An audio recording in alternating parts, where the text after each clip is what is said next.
perbandingan antara sinyal ultra ungu dengan gelombang bunyi adalah yang benar. Okey, awak tahu. Sebab itu kalau awak tengok kat sini, okey, awak tengok apa beza dia. Sini adalah ultra ungu ni adalah gelombang EM, elektromagnet. Okey, ini adalah elektromagnet. Yang ini adalah gelombang bunyi. Okey, gelombang bunyi. Okey, jenis gelombang yang pertama kalau awak tengok kat sini membujur melintang. Ini terbalik. Sebab tu dia salah, sebab dia terbalik kan. Jadi automatically dia salah. Okey, kalau awak tengok tak boleh. Bunyi ni kalau awak tengok lambdanya paling besar. Bila lambda paling besar, frekuensinya paling rendah. Itu hubungan dia antara lambda dengan frekuensi. Dia mesti jadi ini pun salah. Fizik. Sebab itu awak kemudian dia boleh melalui vacuum. Vacuum pun masuk vacuum. Vacuum ni tak ada udara, tak ada vacuum. Jadi sebab dia merupakan EM, elektromagnet, jadi dia boleh ini betul. Kemudian tidak boleh bergerak melalui vacuum. Betul lah. Sebab untuk gelombang bunyi ni dia memerlukan vacuum. Dia memerlukan medium. Medium tu contohnya partikel udara. Medium supaya tenaga tu boleh dipindahkan. Jadi awak tahulah jawapannya adalah C. C. Okey, nombor 9 pun soalan yang tidak melibatkan kiraan, hanya pengetahuan sahaja. Okey, boleh?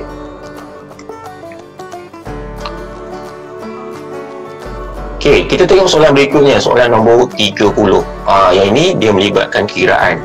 Tak apa, awak jangan risau. Kita buat pelan-pelan, kita akan tengok. Okey, Rajah 23 menunjukkan seorang pendaki memulakan jam ranik sambil menjerit. Gemar terdengar selepas 1.5 saat. Hak laju bunyi ialah 340 meter per saat. Jadi maksudnya kalau awak tengok kat sini, sebenarnya gemar ni dia akan pergi dekat sini, sampai sini dia akan pantul balik. Sebab itu kalau awak tengok dalam formula V, kalau awak tak belajar, V sama dengan S bahagi dengan T. Ini kalau awak belajar dalam formula yang biasa lah, S bahagi dengan T. Tetapi dekat sini kalau awak perhatikan kat sini, okey, ada dua benda yang awak kena tahu. Okey, sama ada T tu awak kena bahagi dengan 2, ataupun T tu awak akan jadi, dia akan jadi sebagai, awak tengok sebab T ni awak tengok dia akan pergi sampai sini, kemudian dia akan patah balik time tu. Sebab itu awak tengok kat sini dia akan jadi seolah-olah dekat sini dia patah balik. Jadi dalam kiraan di sini, okey, cuba padam balik formulanya akan jadi 2S. 2S sebab apa? Awak tengok kat sini dia pergi sini 1, ini S1, kemudian dia pergi sini 1 lagi, dia ada 2 kali S kat sini. Sebab itu dia akan jadi S1 tambah dengan S2. Kalau awak tak nak bahagi dengan T lah, ataupun kalau awak nak bagi dia akan jadi 2S per T, ataupun sebab itu dia akan jadi 2S bahagi dengan T. Okey, sebab jaraknya 2 kali, dia pergi dan dia patah balik. Jadi awak kat sini awak isi sahajalah dia punya kiraan. Sebab kat sini dia nak cari apa ni? Dia nak cari S, lebar gaung itu nak cari S kan. Jadi kalau awak tengok kat sini, jadi 340. Okey, 340.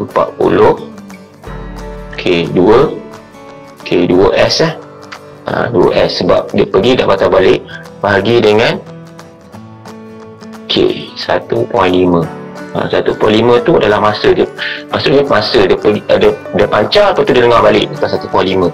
Jadi kat sini awak akan dapat 2S, awak akan dapat 2S sama dengan 1.5 darab dengan 340. Ingat ini 2S, lebar tu S saja kan, lebar. Jadi S awak akan dapat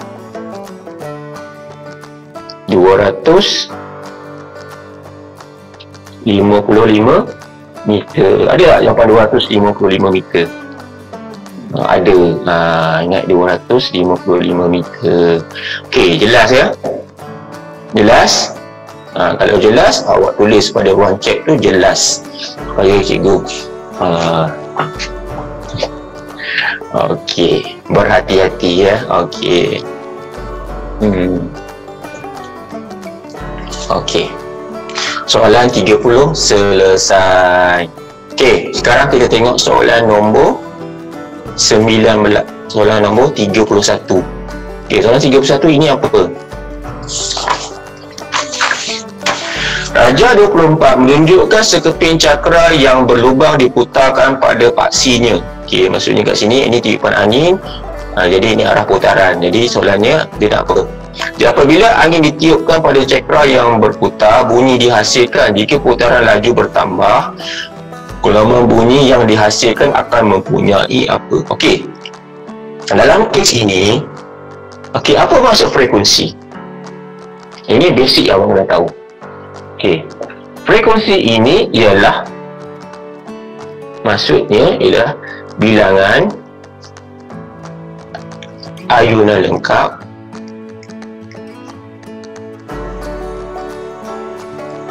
dalam masa 1 saat.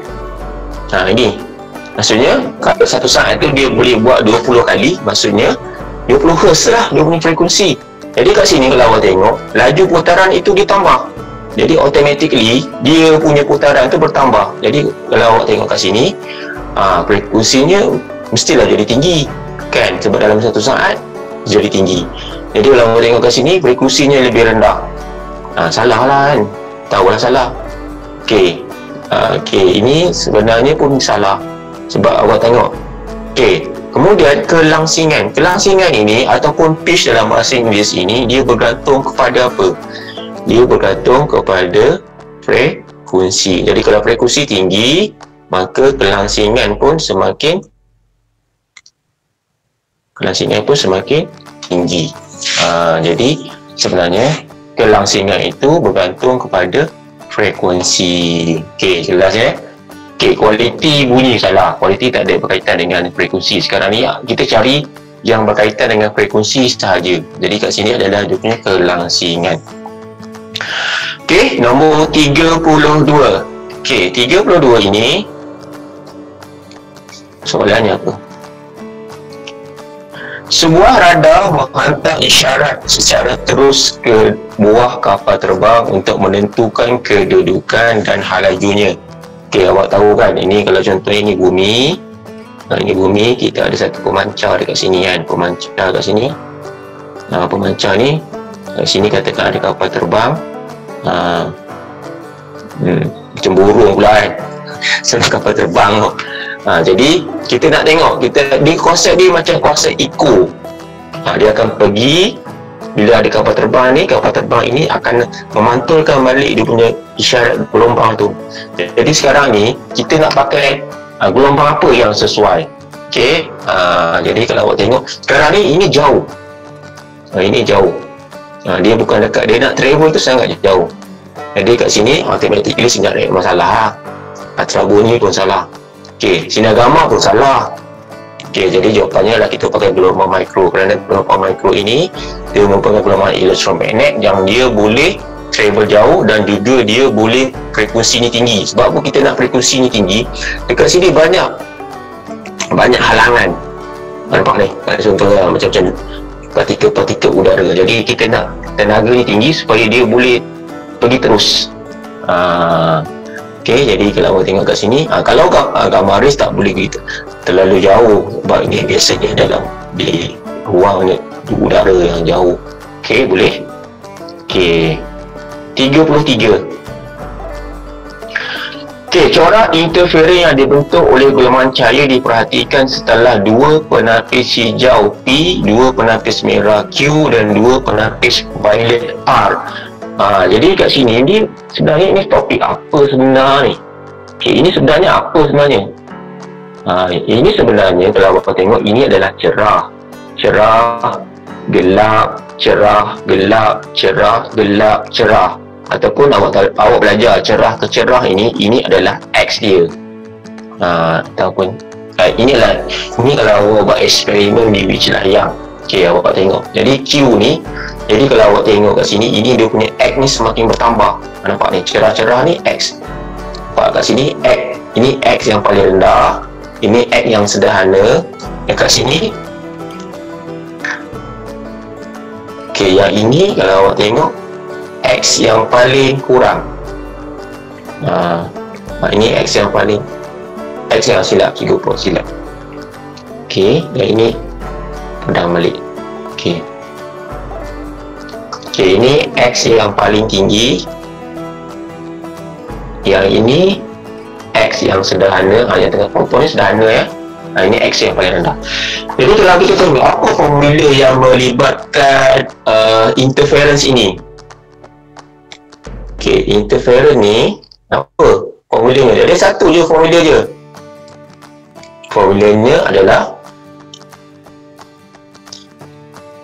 X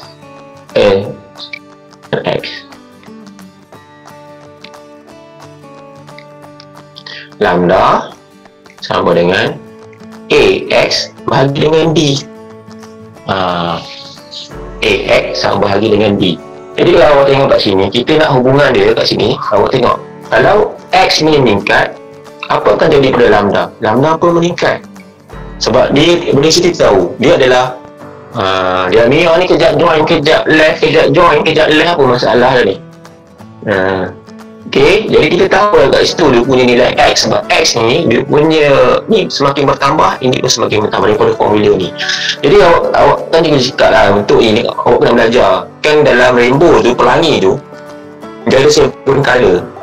Okey, dia ada 7 color. Michael Jackson kena halau balik India Utara. Awak tahu, lagi ke atas, apa akan jadi pada lambda?